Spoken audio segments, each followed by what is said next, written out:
नमस्कार, प्रेमोदा फार्म्स की एक और वीडियो में आपका स्वागत है। आज फिर मैं अपने घर से ही वीडियो बना रहा हूं और ये वीडियो बहुत इंपॉर्टेंट है सारे डेयरी फार्मर के लिए जो लोग अभी फार्मिंग कर रहे हैं और जो जिनके पास डेयरी कैटल का एक बड़ा हर्ड है, 20 गाय, 25 गाय, 10 गाय, 5 गाय।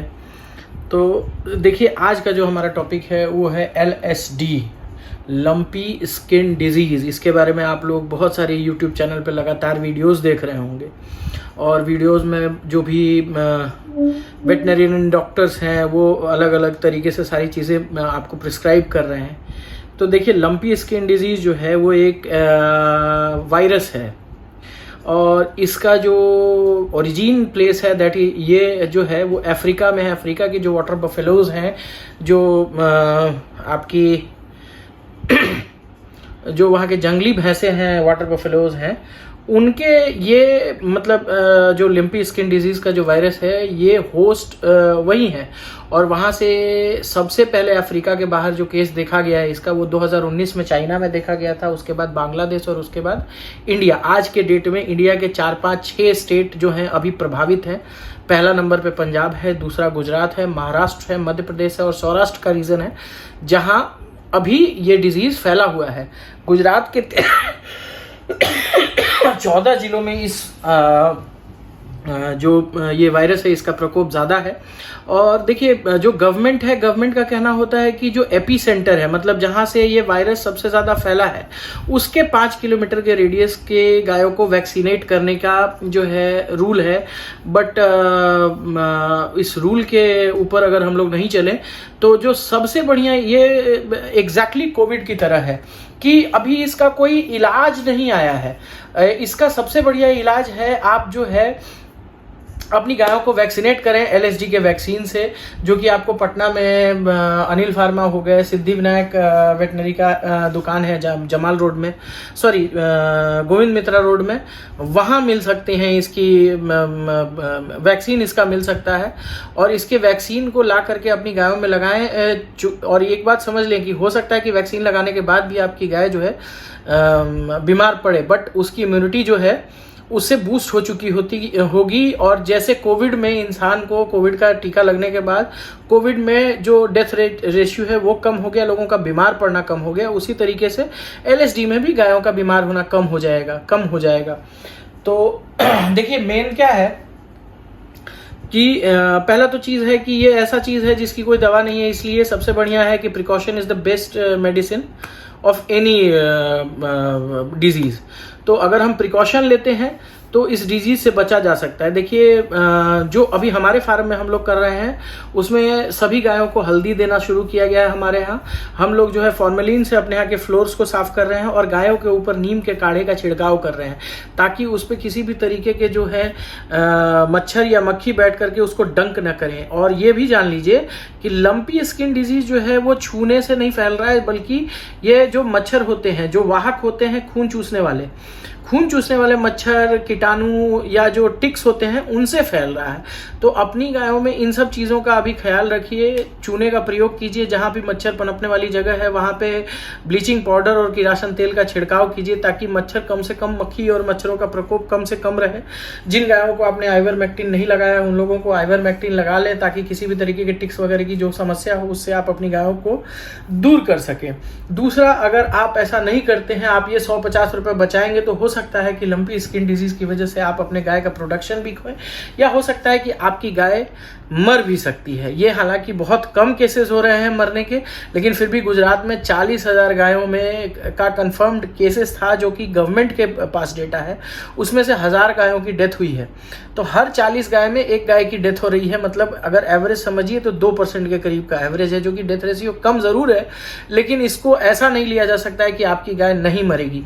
और इसका भी रिलेशन जैसे हमारे शरीर में कोविड के समय इम्यूनिटी के साथ था, उसी तरह इस वायरस का भी संबंध जो है ये गायों की इम्यूनिटी के साथ है।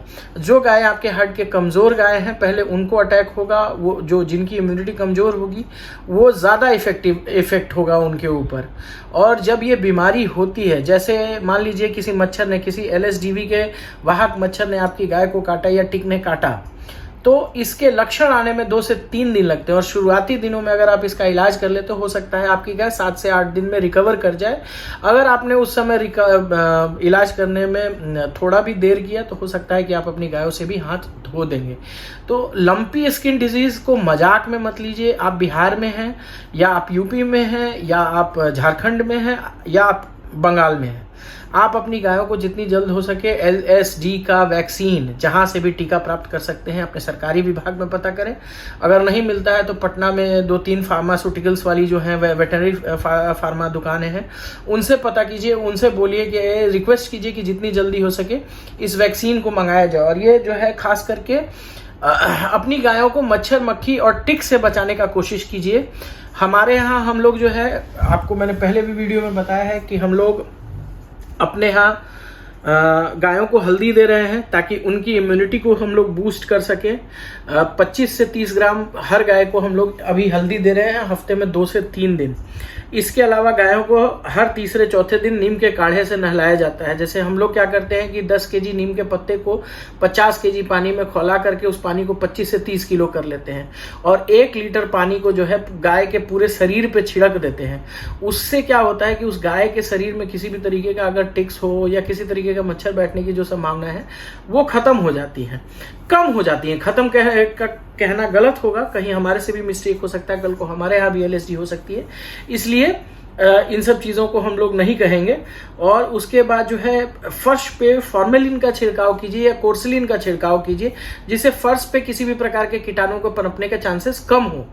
और देखिए सबसे बढ़िया उपाय वैक्सीन्स की डिमांड जो है हम लोग करें अपने दुकानों में, अपने वेटनरी डॉक्टर्स के पास से ये वैक्सीन हम लोगों को अगर मिल जाती है तो ये वैक्सीन्स हम लोग अपनी सारी गायों को लगा दें, क्योंकि आने वाले 2 महीने जो है अधिकतर पशुपालकों के पास गाय जो है वो गाभिन गाय हैं।